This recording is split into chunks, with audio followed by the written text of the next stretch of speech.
Welcome to EPG Pathshala. I am Dr. Shayantani Pal, Associate Professor, Department of Ancient Indian History and Culture, University of Calcutta.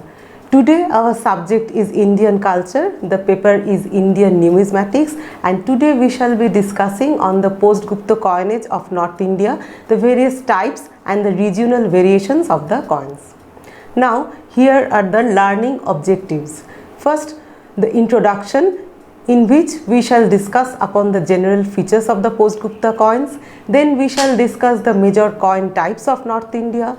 The major coin types of North India throughout this period are only four, that were the king and the fire altar type, which is also called the Indo-Sasanian type, or also the Gadhaya type. And the second one is the standing king and the seated goddess type. Then we have the horseman and bull type, and then we have the seated goddess type, and then we shall be discussing upon the other coin types and the regional variation, and then we shall have a short discussion on the weight standard of the coins, and then we shall conclude our study. First, the introduction.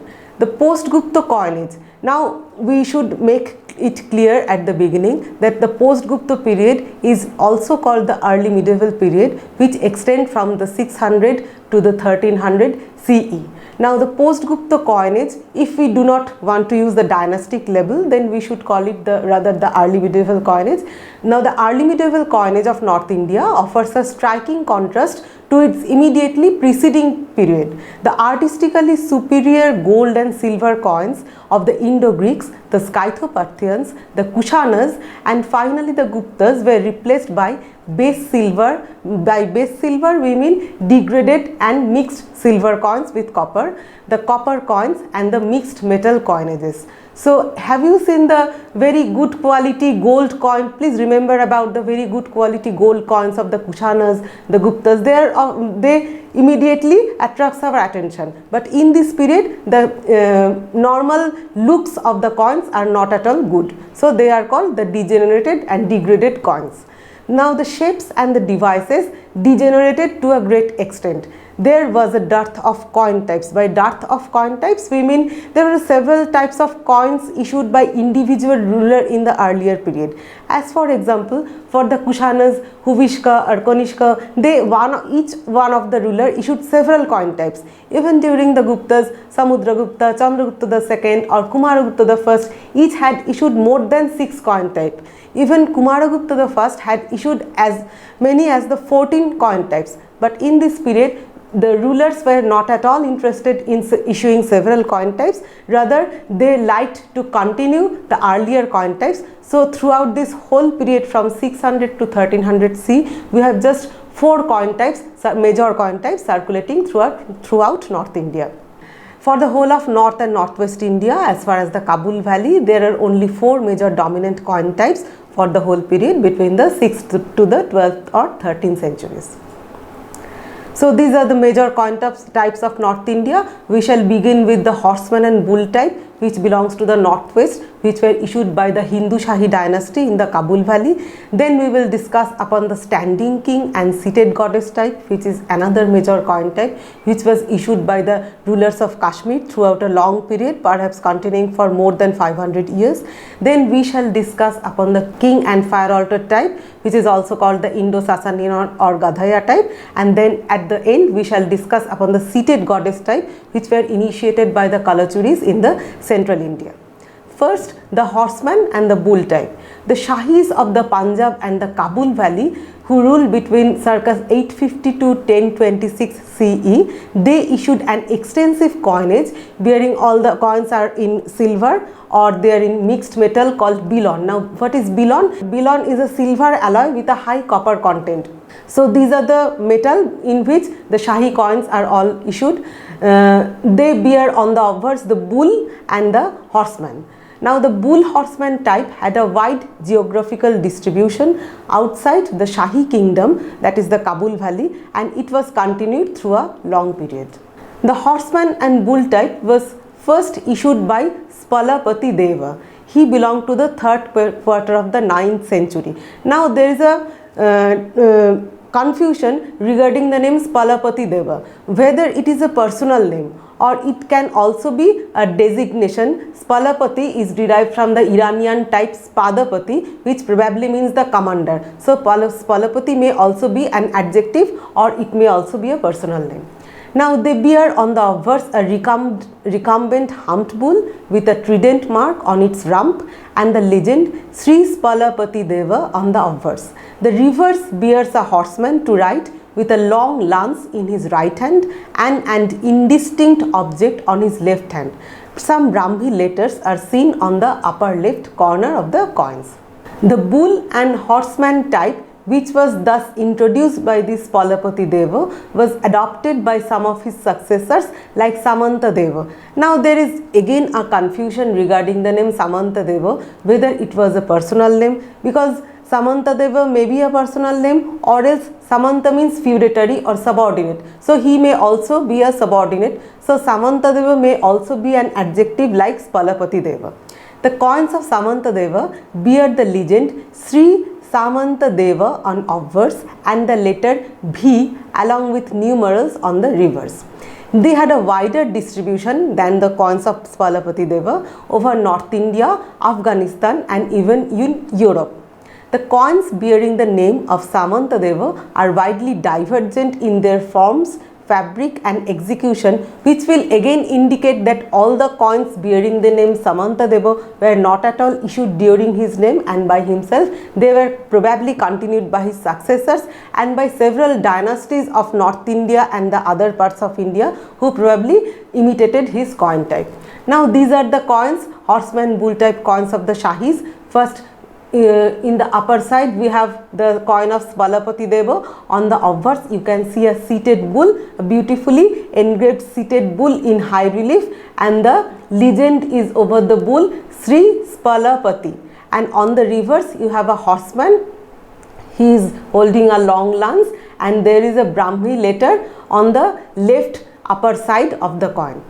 Below we have the coin of Samanta Deva, which is again in gold, and it is very rare because normally the Shahis used to issue silver coins on Bilon coins and copper coins, so gold coins are very rare.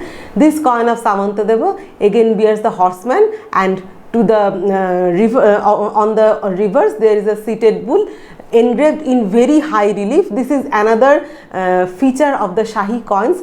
The devices are engraved in very high and bold relief, and over the bull you can see it is a humped bull, and over the bull you can see the legend Sri Samanta Deva. Next we shall move on to discuss the standing king and the seated goddess type of coins. The standing king and seated goddess type of coins were issued by the kings of Kashmir for an exceptionally long period, which is very striking because continuation of a device for several years is very striking. We do not find these kind of features in the period preceding to the post-Gupta or early medieval age. So kings of Kashmir issued the seated king, standing king and seated goddess type for an exceptionally long period, beginning from the 5th to they continued it throughout the 12th century. And their prototype, what is a prototype? Prototype is the original type from which a coin device is generally adopted. Their prototype with standing king offering oblations at altar on the obverse and goddess seated on the throne on the reverse was originally issued by the Kushanas, which is very important because this indicates that Kushanas came into the Kashmir valley, they conquered that, and they issued a coin type which was again adopted by the subsequent rulers of that valley. So this was first originally introduced by the Kushanas and by their successors, the Kidara Kushanas. The Kidara Kushanas were a family which probably succeeded the Kushanas in the Punjab.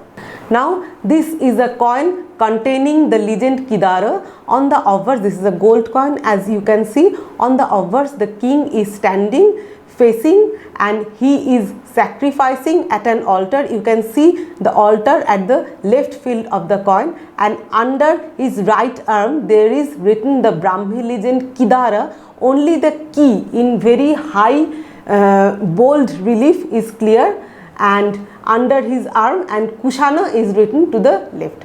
On the reverse we have a goddess who is called Ardoksho in the Kushana kings, and in Gupta coins they adopted this deity and they called it Lakshmi. This Ardaksha is seated facing and she is holding a diadem and a cornucopia with a crescent above. Ardaksha is seated on a throne. She is sometimes called the enthroned goddess. So this is also called the standing king and the enthroned goddess device. And there is the Brahmi legend which is not at all legible, probably it may be Sala. The device of the coins of the Kidara Kushanas are earliest seen in a series of coins bearing the legend Sri Toromano. Now who was Toromano? Toromano or Torman, he was a Huna king who probably conquered the Kashmir valley. Now Toromano on the obverse is written and Kidaro is written on the reverse. So when Torman conquered this valley, he liked to continue the name of the Kidaras on the reverse. So Ki is always retained on the reverse side of the coins. These coins belong to the 5th or 6th century. Then we have some coins in which we have the legend Pravarasena. Pravarasena issued gold and silver coins bearing almost the same device. Then several other issues bearing the names of Narendra, Gokarna, etc. bearing the same standing king and seated goddess device are known. These kings also find mention in the Raja Tarangini, which is a very famous text written by Kalhan, the poet of Kashmir, in the 11th century. In this picture, you will see the coins issued by the Kidarites of Kashmir, Torman II. This is a dinar and I will explain regarding the term dinar at a later part of this lecture. It belongs to the 7th century CE. On the obverse, you can see a highly stylized king standing and facing. He is sacrificing at an altar like its prototype issued by the Kushanas, and on the reverse, you can see the enthroned god, the enthroned goddess, because the throne cannot be seen in this coin. She is facing, she is holding a lotus flower and diadem, and the Brahmi legend at the right is Jaya. At a later stage, there are two dynasties who ruled in the Kashmir valley. One is the Karkota dynasty and another is the Utpala dynasty. These two dynasties find mention in the Rajtarangini of Kalahana, who has given a list of the Karkota and Utpala kings. In the 7th century, the Karkata or Naga dynasty came to power. Among the 17 kings of this dynasty mentioned in the Raja Tarangini, the coins of 4 kings only are found. They are Durlabha Bardhana, Durlavaka, Lalitaditya Mukta Pida and Jaya Pida. The legend Kidara was however written on the reverse. The Karkota dynasty was succeeded by the Utpala dynasty in the middle of the 9th century. Now the obverse bears the seated goddess and the names of the kings are spread out on both obverse and reverse. As for example, Sanka, the full name is Sankara Varma. So Sanka is written on the obverse and Ra Varma Deva is written on the obverse. So in this way, the name of the king is spread on both obverse and reverse. The coins of this dynasty are superior in design. 2 queens, Sugandha and Didda, also issued coins in their names. These are very unique because normally in ancient India, we do not find coins in the name of queens, but in the Kashmir valley we find coins in the name of 2 queens, Sugandha and Didda. They were very powerful in the politics of Kashmir. So here we have the coins of Durlabha Bardhana of the Karkota dynasty. On the obverse you can see the standing king sacrificing at altar, the same device as we notice in the coins of the Kidara Kushanas, and on the reverse we have the enthroned goddess. But you cannot at all identify the standing king and the seated goddess unless you see the prototype. Only by comparing with the prototype you can identify this coin as that of the standing king seated goddess device, because as you can see the device is much degenerated. None of the kings or the queen or the goddess on the obverse or reverse of the coins can be identified. There are some letters and the coin flanks are full of dots. This is the coin of Durlabha Barman of the Karkota dynasty.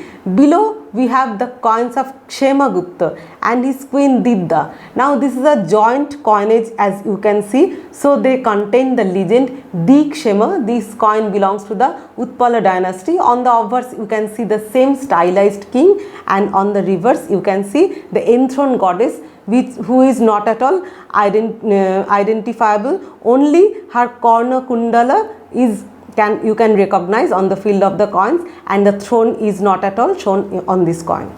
Now this is a base gold coin. By base gold we mean very degenerated and debased gold coin of Protapaditya II, which shows the degeneration of the device. Furthermore, the obverse contains the figure of the king with key, again key for Kidara, under his arm, and the reverse contains the same degenerated figure of the seated goddess, who now appears as headless. You can also notice the shape of the coins, which is very peculiar because it is not fully round, it looks slightly elongated. So there was also a degeneration of the shapes of the coin in the early medieval or post-Gupta North India.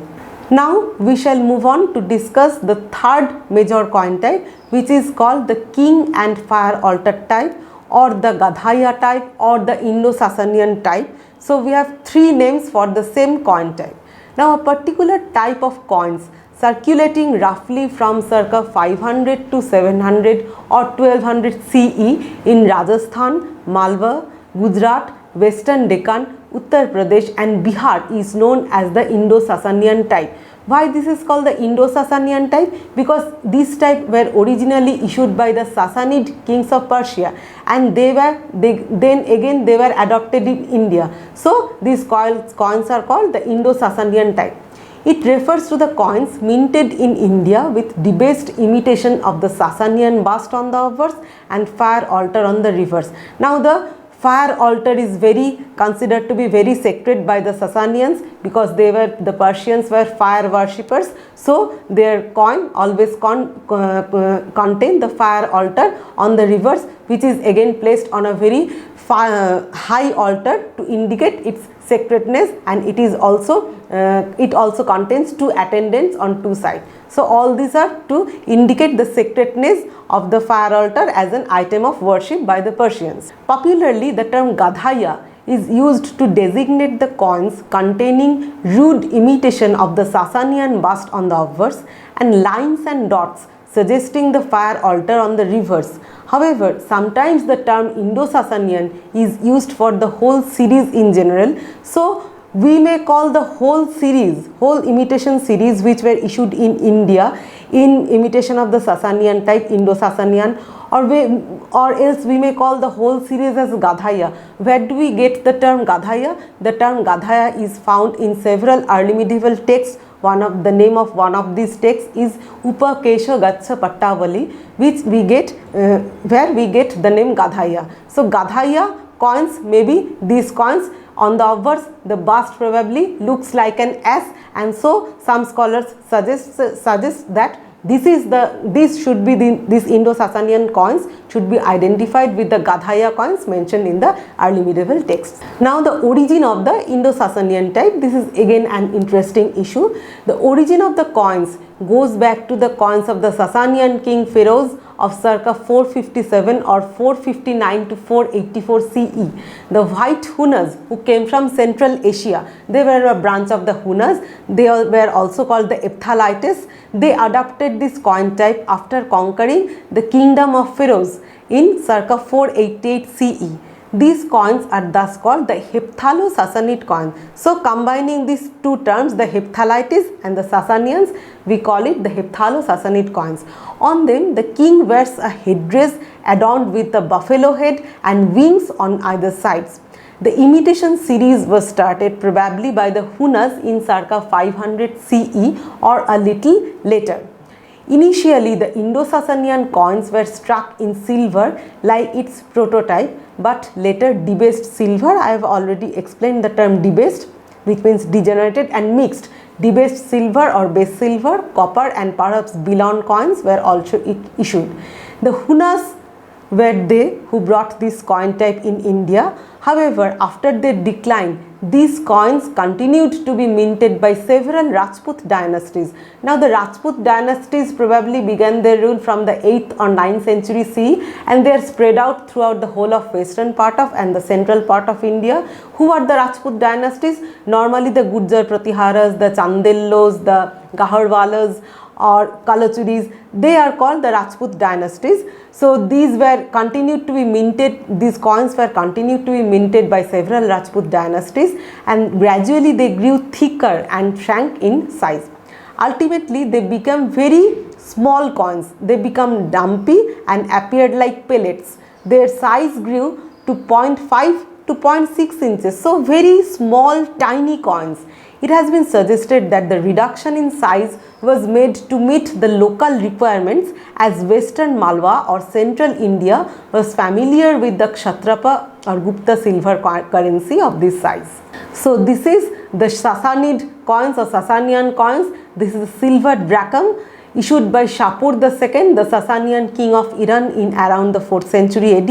On the obverse we can see the Sassanian bust. It wears a helmet, and the helmet has two wings on either sides, and the king is bearded and he has a very sharp nose and he has mustache also, and there is a legend on the right of the king, and on the reverse you can see the Sassanian fire altar, which is placed on a high pedestal and the flames are at the top, and this fire altar was considered to be very sacred by the Sassanids or the Iranians. So there are two attendants who appear on both sides of the coins.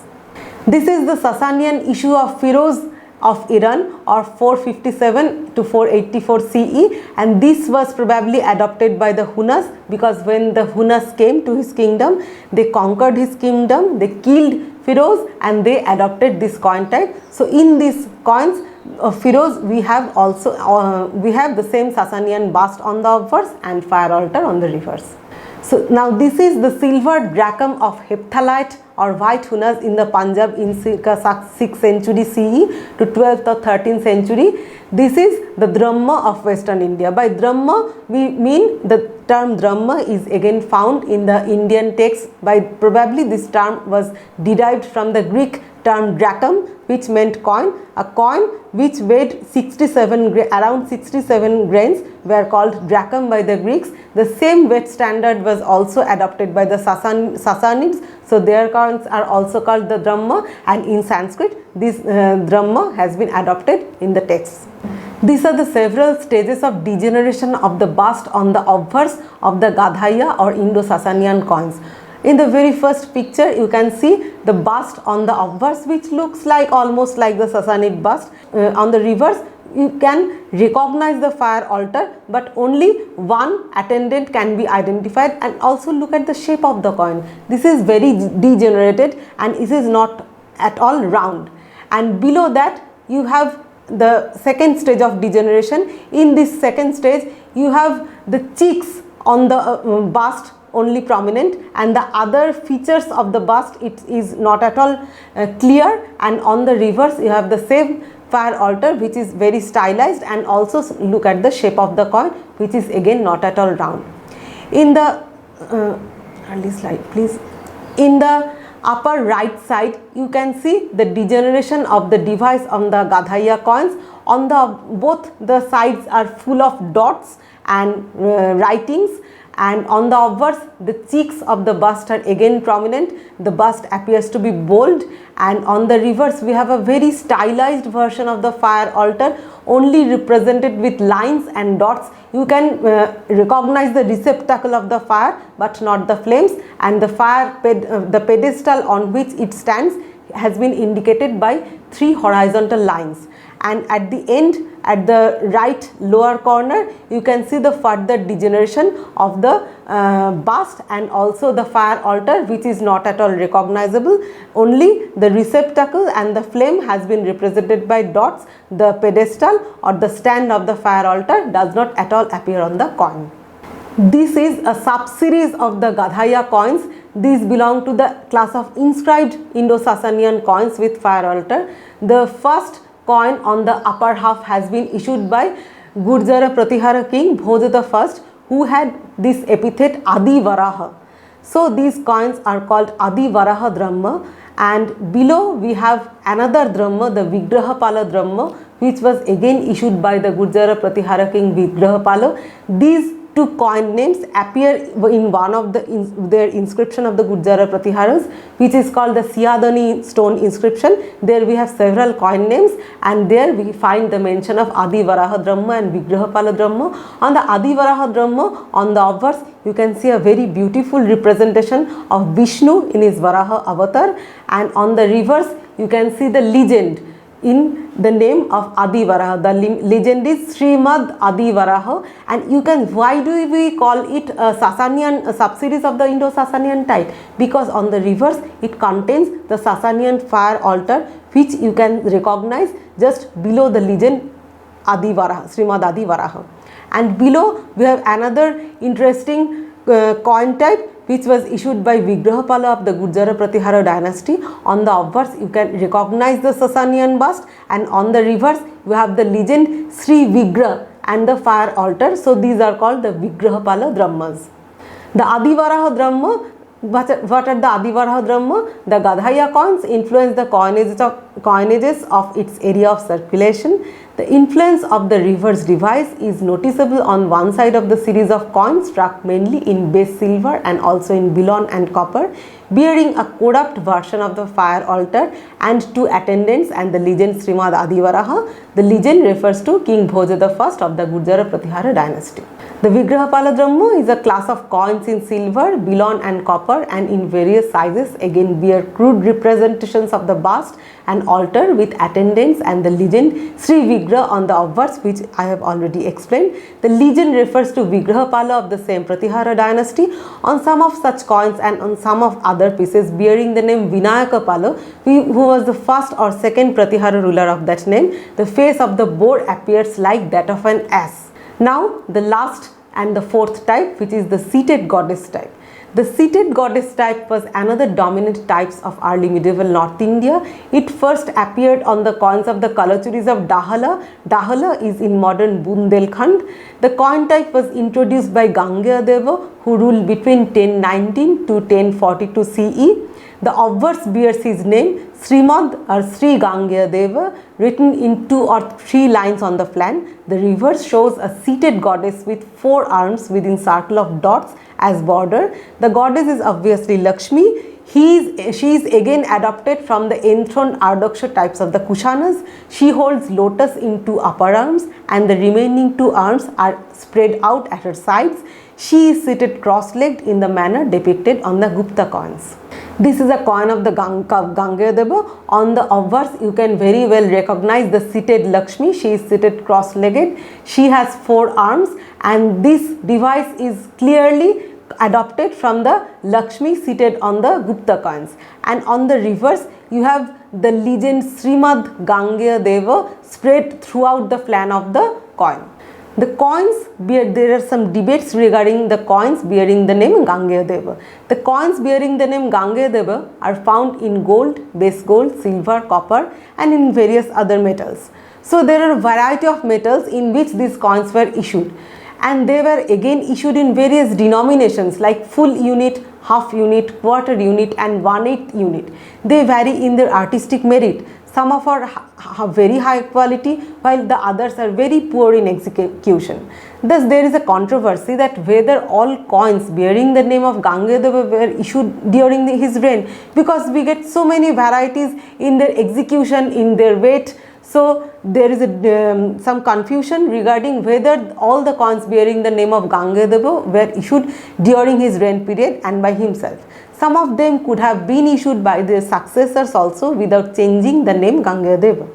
On the basis of the stages of degeneration of the devices, D.W. McDowell classified the coins into 9 types and suggested a period of 200 years for the whole series. Normally 200 years does not belong to the single period of a king. There should be several generations of king ruling throughout several 200 years. So what McDowell wants to say is that the coins bearing the name of Gangeya Deva were continued by his successors and by several others without changing the legend.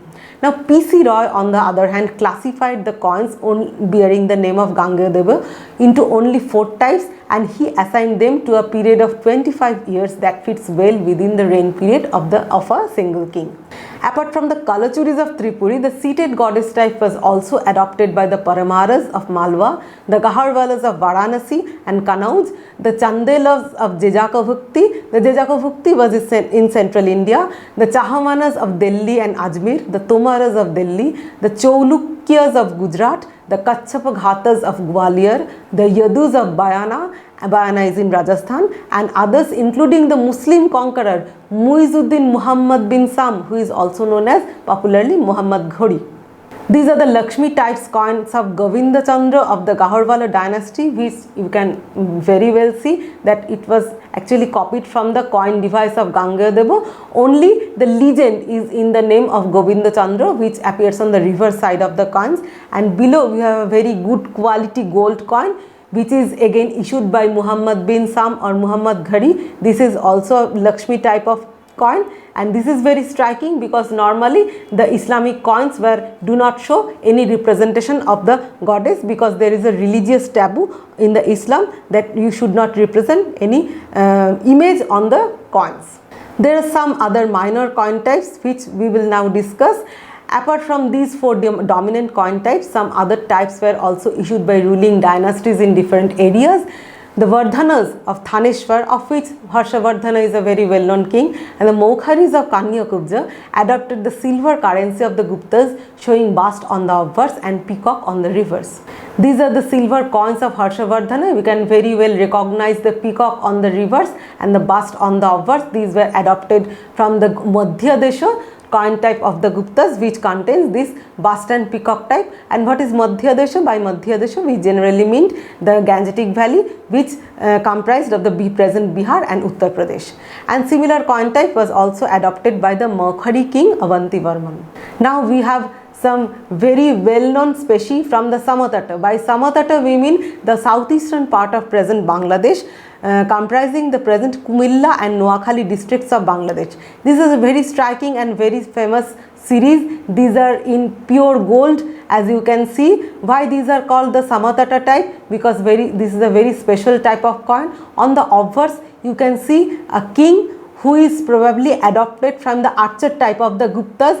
On one hand he holds a bow, and by another hand he is sacrificing at an altar. Originally you may remember that this device probably first appeared on the coins of the Kushanas, then they were adopted by the Guptas, and when the Guptas probably conquered Samatata, because in the Allahabad pillar inscription we have an indication that Samudragupta's Pratyantar frontier state was Samatata. So the Guptas conquered Samatata. Probably they introduced this coin type in Samatata. On the reverse you can see a goddess who is not at all recognizable, and this goddess is adopted adopted from the coin types of the Kushanas. Now why are the Samatata coins important? Because we have gold coins. Normally in gold, pure gold was very rare in early India. So where in this region only is in Kumilla and Noakhali region we have continuation of a coin in pure gold. So that was also another issue why gold coins we find only in Samatata. Probably this was due to some trade with the Arabs that we find pure gold coins, which is very rare in North India in Samatata. These are again an interesting series of coins which are called the Harikela silver coins. Harikela is the original name of the Chittagong. Chittagong is a district in southeastern part of Bangladesh. It has a very long sea coast, and these coins are again you can see in pure silver. On the obverse you have a seated bull, and you can see in all the pictures only the obverse appears. Why the obverse appears? Because these coins only has the obverse. These coins do not have any reverse side. So why these coins contain only obverse and not the reverse?